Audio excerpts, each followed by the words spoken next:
All right, so the first thing I want to talk about is what not to do. And we've got our chord progressions picked out, so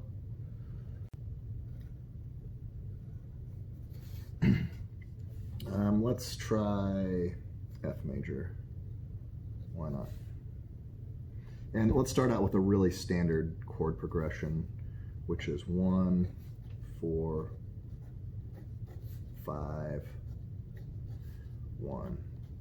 Now, the easiest thing to do, and I guess the most intuitive thing to do, would just say something like, okay, well, I need an F major chord, so we're just going to go F, A, C. Okay, I need a B flat major chord for this one, so we're going to go B flat, D, F. Okay, here we're going to need a C chord, so C major chord, C, E, G, and then back to F. Done. Easy. Okay, this is terrible voice leading. We have parallel fifths all over the place here, and it's going to sound really bad.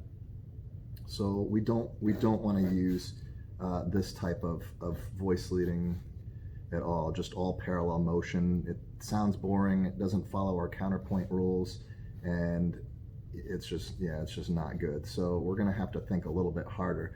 Now, if you just kind of want to game this, and you're kind of done with this, and you want to use as least amount of effort as possible, what you can do is just change inversions.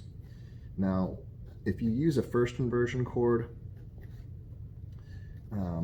you're not going to run into any parallel fifths. You can still use a lot of parallel intervals. So if we put the third in the bass instead of the root, okay, so all of these are root position chords. If we put the third in the bass, which is this A, I'm going to drop it down an octave to make it easier. So it's A, and C, and then F right here.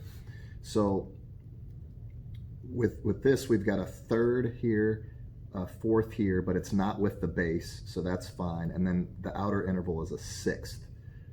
So we can use up to 3 of these at the same time without having to switch inversions. So if we go 1 here, and then we go to our 4 chord, we could make this massive leap up. Well, it's not like that massive, I guess. We could just have everything leap up here, and just do our D, F, and then our B flat up here. And then everything can move in parallel motion to the dominant.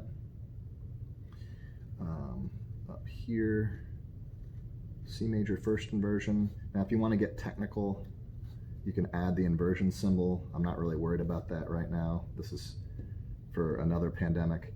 We're not going to worry about inversions right now. And then we finish up with our tonic chord in root position. So the F is going to be the lowest note, or we always call the lowest note the bass. So if you want to game it, you can do 3 first inversion chords in a row, root position, and that's going to work for this. Do that for a couple of phrases, and